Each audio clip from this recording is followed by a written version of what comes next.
प्रिय छात्रों,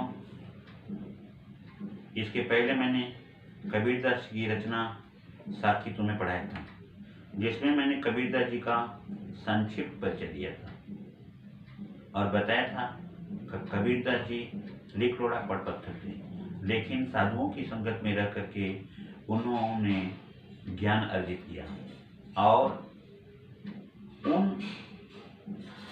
ज्ञानों को वह व्यवहार के रूप में हमारे सामने प्रस्तुत किया, जो उनका ग्रंथ बन गया, जिसे हम बीजक के रूप में लेते हैं। इसके पहले भी मैंने तुम्हें बताया था कि बीजक के 3 भाग हैं, साखी, सबद, रामायणी।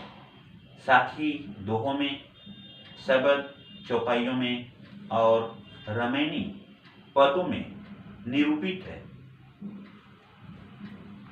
आज मैं साखी पर आधारित कुछ प्रश्नों को तुम्हें बताऊंगा, जैसा कि परीक्षा में या बोर्ड की परीक्षा में पूछे जाते हैं। जैसे वह है, गुरु गोविंद दो खड़े काके लागो पाए, बलिहारी गुरु आपने गोविंद दियो बताए। जब मैं था तब हर नहीं, अब हरि हैं मैं ना, प्रेम गली अति साकरी तामे दोन समाए।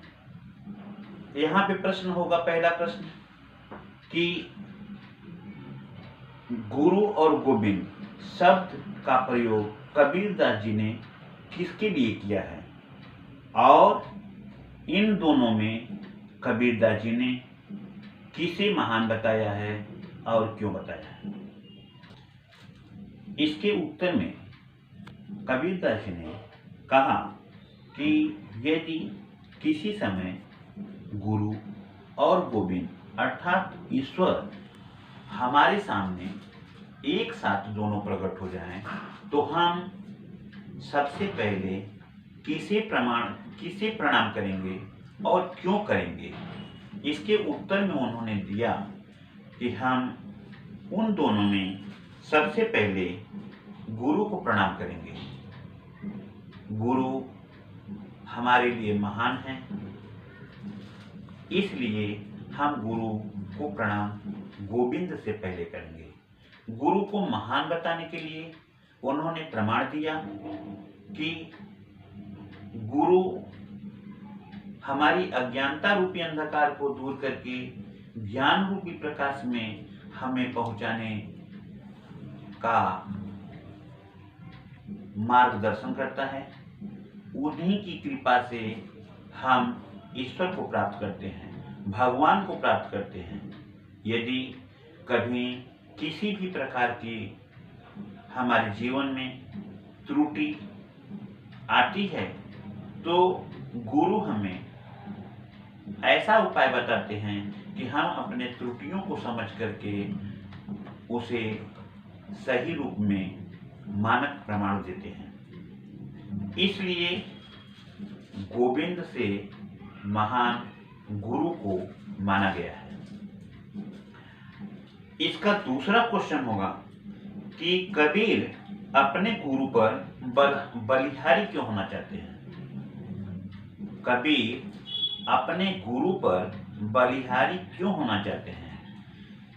कबीरदास जी कहते हैं कि गुरु का स्थान ईश्वर से ऊंचा है, क्योंकि हमारे दुख में ईश्वर हमारी सहायता करने के लिए नहीं आते, बल्कि हम गुरु के पास जाकर के अपने दुख के कारण को समझते हैं।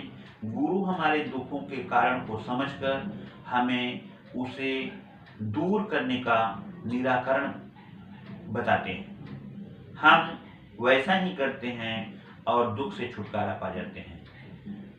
इसके अलावा ईश्वर को प्राप्त करने का मार्ग भी गुरु के ही द्वारा हम सीखते हैं। इसलिए गुरु पर कबीर ने अपनी उक्ति देते हुए कहा कि गुरु को महान समझना चाहिए और गुरु पर बलिहारी होना चाहिए। वह स्वयं को गुरु पर ही बलिहारी बताए हैं, क्योंकि ईश्वर का ज्ञान या ईश्वर के विषय में जितनी सारी जानकारियां उन्हें प्राप्त हुई है वह अपने गुरु से प्राप्त किए हैं। वही शिक्षा हमें भी देते हैं। प्रश्न 3 होगा कि हरि और अहंकार एक साथ क्यों नहीं रहते। अभी हमने इसका दोहा बताया या दोहा पढ़ा, जब मैं था तब हरि नहीं, अब हरि हूँ मैं नाय, प्रेम गली अति साकरे, तामे दो न समाए। यहाँ पे प्रश्न है कि हरि और अहंकार एक साथ क्यों नहीं रह सकते। इसके उत्तर में कबीरदास जी का कथन है, हरि और अहंकार का संबंध दूर दूर में कहीं भी दिखाई नहीं देता। जो लोग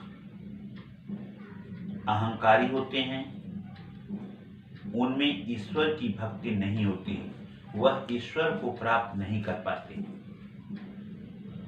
और जिनमें ईश्वर की भक्ति होती है अहंकार उनसे दूर होता है।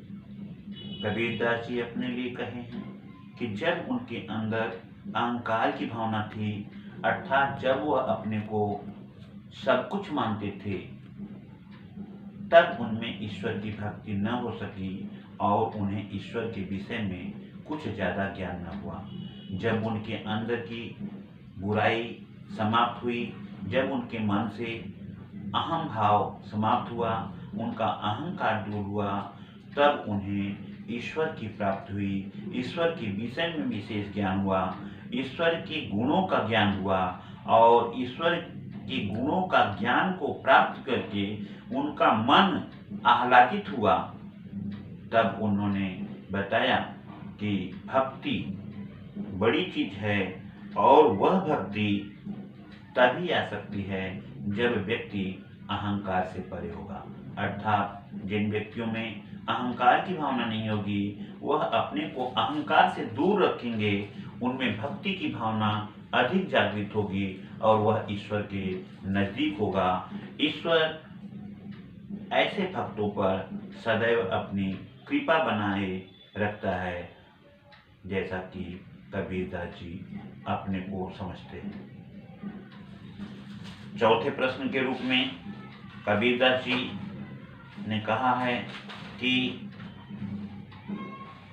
ईश्वर की भावना, ईश्वर में भक्ति किस प्रकार होनी चाहिए। ईश्वर की भक्ति व्यक्ति को अहंकार से दूर रह करके करना चाहिए, क्योंकि ईश्वर की भक्ति रूपी गली इतनी सकरी होती है जिसमें केवल एक ही रह सकता है, चाहे ईश्वर की भक्ति अथवा अहंकार। हाँ, प्रेम की गली सकरी होती है।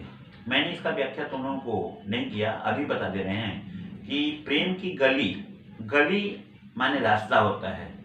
ईश्वर को प्राप्त करने का जो मार्ग है उसी को यहाँ पे गली के रूप में लिया है, तो वह ईश्वर को प्राप्त करने का जो मार्ग है वह इतना सकरा है कि उसमें एक ही हो सकता है, एक ही जा सकता है या एक ही समा सकता है, चाहे भक्ति हो या अहंकार। इसलिए ईश्वर को प्राप्त करने के लिए हमें अहंकार को त्याग करके सच्ची भक्ति भावना को जागृत करना चाहिए।